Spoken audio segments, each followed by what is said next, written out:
Today we are going to finish a quilt. It's very exciting to get to the final stages of the project. And in quilting, that means attaching the binding so that all the edges are secure and your quilt will hold up for use for hopefully generations. Thanks for joining me. I'm Andy, and this is True Blue Quilts, a place to enjoy, experiment, and excel as you quilt. Let's take a look at the binding process. Now, there are several ways to do this, and I'm only going to show you my quick and easy way to do bindings by machine.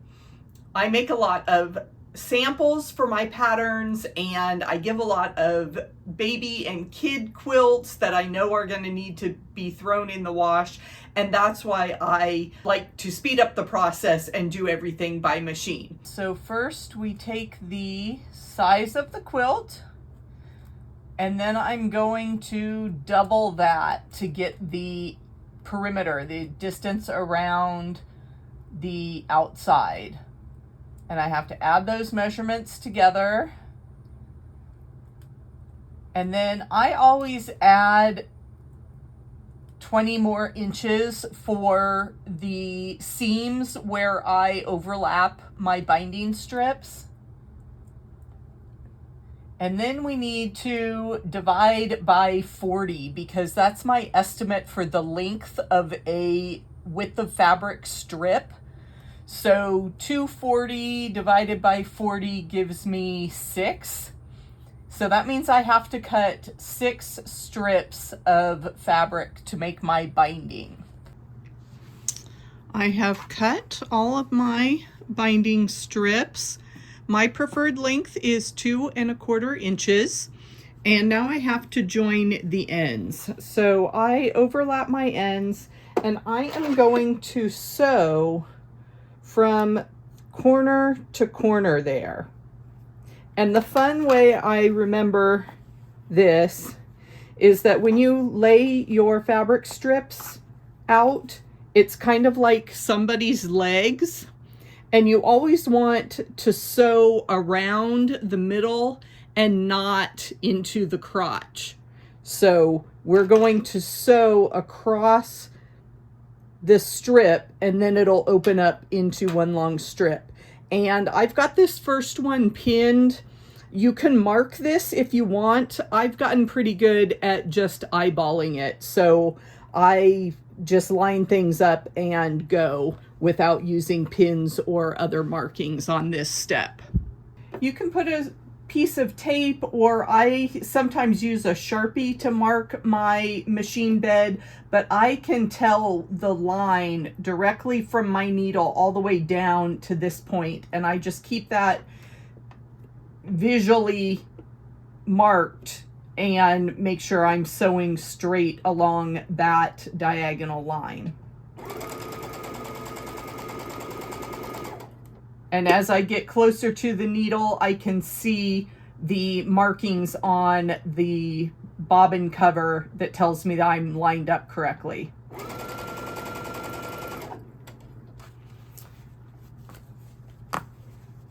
Then I'm ready for my next piece of fabric. And again, I don't pin or mark these. I just line them up right sides together, hold that piece, make sure it's in line with my needle, and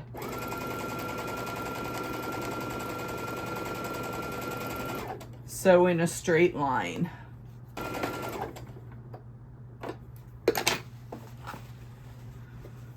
All of my binding strips are sewn together, so I just need to clip those sections apart where I was chain piecing. Now you can see that binding strip will open up flat. I'm going to trim these bonus triangles away and then press my binding strip in half so that I'm ready to attach it to the quilt. Get your binding strips lined up with your quilt. Match the raw edges of the binding strip and the edge of your quilt. I use Wonder clips to hold them in place, and I give myself a pretty generous tail before I start stitching. I am simply sewing a 1/4 inch seam with my regular presser foot straight stitch, attaching the binding to the back of my quilt. And there's a lot of maneuvering. It helps to have space to the left side of your machine and behind your machine to support the weight of the quilt.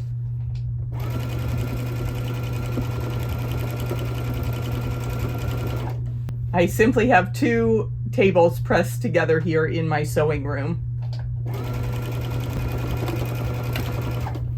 I'm approaching the corner, so I'm going to stop sewing a 1/4 inch before I reach the corner, and I can judge that by a mark on my presser foot.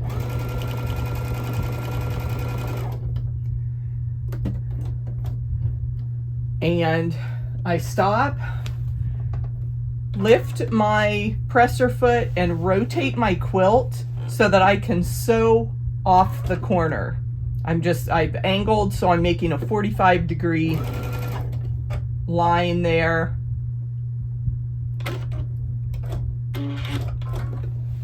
I can cut my thread, and I've got a little almost check mark there. Now to turn the corner, I rotate my quilt so the binding that I've just sewn is at the top.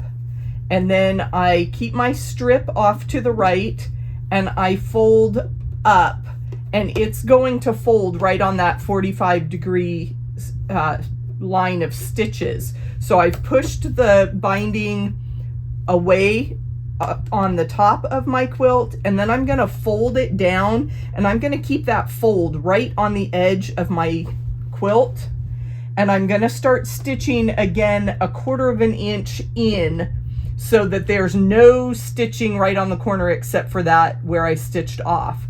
I'm going to start below, so I'm not stitching over this fold. I'm stitching where there's only the single layer of binding fabric.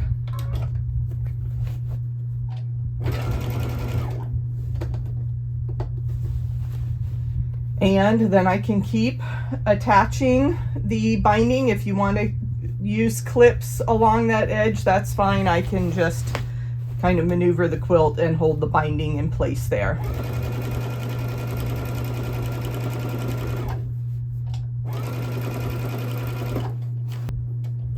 Repeat the process of sewing off the corner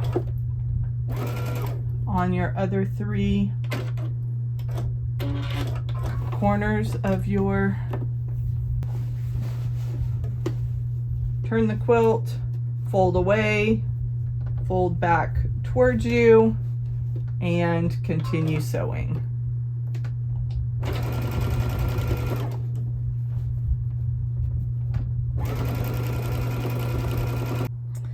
It's time to join the tails of our binding.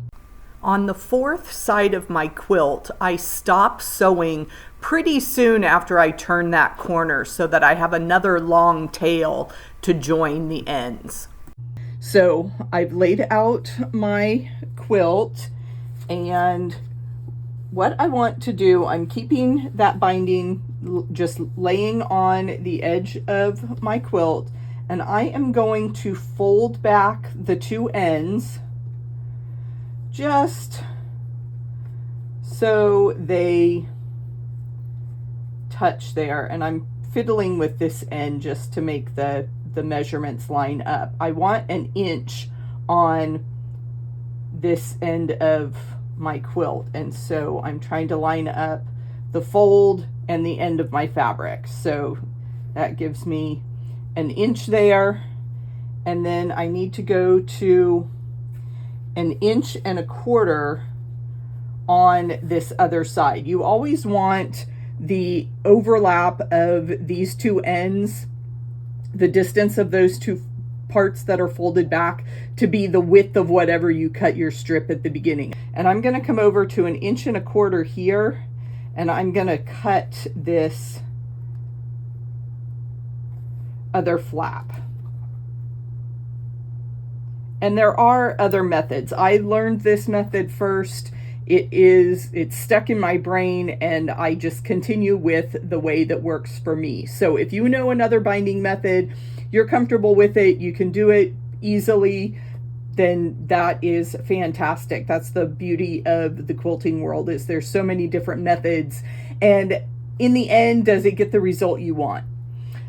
So now I have to join these two binding ends, and you see I left myself lots of loose distance there, and that's going to help when I position my binding here. So I'm going to fold up these edges of the quilt so I can work with these two flaps, and this is how the binding's going to be sewn down. So this left hand strip, I open it up and I lay it wrong side down. So I've opened up the strip, the fold is up. This other one, same thing, I get it in the correct orientation, I open it up, but this one I want to position wrong side up. So the right sides of the fabric are together, and I'm keeping my 1/4 inch overlap there, and I am going to pin these two binding strips together. And if you need to check and make sure there's no twist anywhere, you can lay that back out flat, and you can see how that binding will fold back and be correct. So again, I've pinned my binding strips together, and remember we talked about these being legs and you want to sew around the middle, so that's how I've positioned my pins.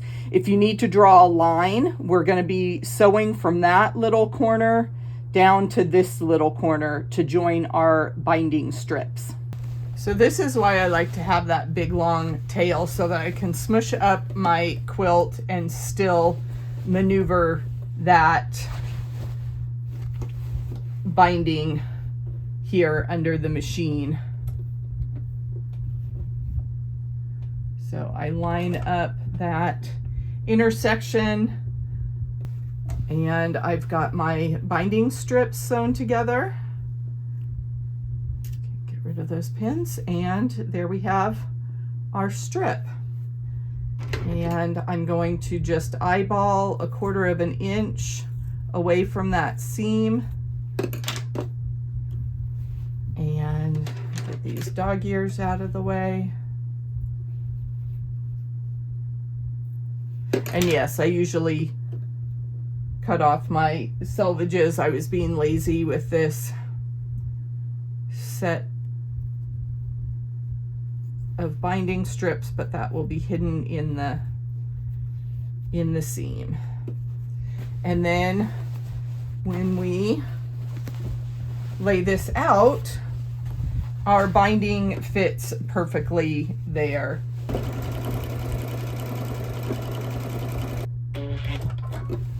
And there our binding is complete. We have the join there, and everything looks good. So we're ready to stitch this down on the front. So I'm going to turn my quilt over and pull this around to the front. I simply smooth that down, secure it with a clip, and about every 2 to 3 inches I put another clip, just to keep that fabric in place as I am stitching. Since we are stitching on the front of our quilt, you can choose a decorative stitch if your machine has that capability. I like a nice simple clean edge, so I'm going to continue a straight stitch to line up right there on the edge of my binding.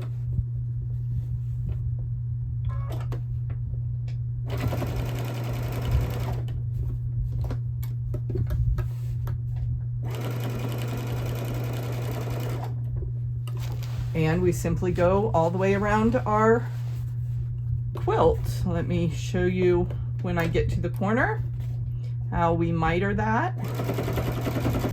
I just fold one edge flat and tuck it under, and it naturally creates a mitered corner there. And then I put a clip there, and the fabric kind of remembers how it's supposed to lay down as I'm sewing up to that corner.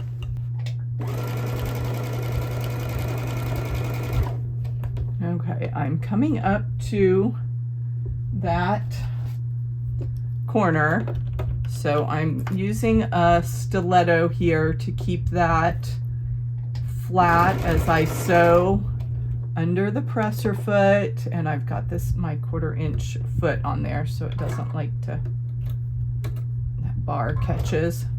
So I'm going to just come past the edge of my binding one stitch, and then I'm going to rotate my quilt like I did to sew off the edge, and I'm just going to take 3 stitches there towards the corner to hold that binding down, and then I reverse stitch back up to the binding line and turn the corner. Here is the finished binding. You can see I was stitching right along that folded edge, and then on the corners I just went out to the corner and back in and continued stitching down the edge. This is what it looks like on the back, depending on the width of that seam there. Sometimes you can see the stitches on top of the binding, and sometimes they just go right along to the edge there. But when you coordinate your binding color with the backing fabric and use coordinating thread, that is not a big issue. So this is binding by machine. I'd love to hear your process for making a quilt binding and see the differences in our methods. Are you one of those pure quilters that does those finishing touches by hand? Do you bring your backing around to the front? I know there's a lot of other methods, and I thank you for taking the time to share and learn the method that I use. If you're a fan of quick and easy quilts, jelly rolls are the way to go. Check out this video next for my favorite patterns using jelly roll strips.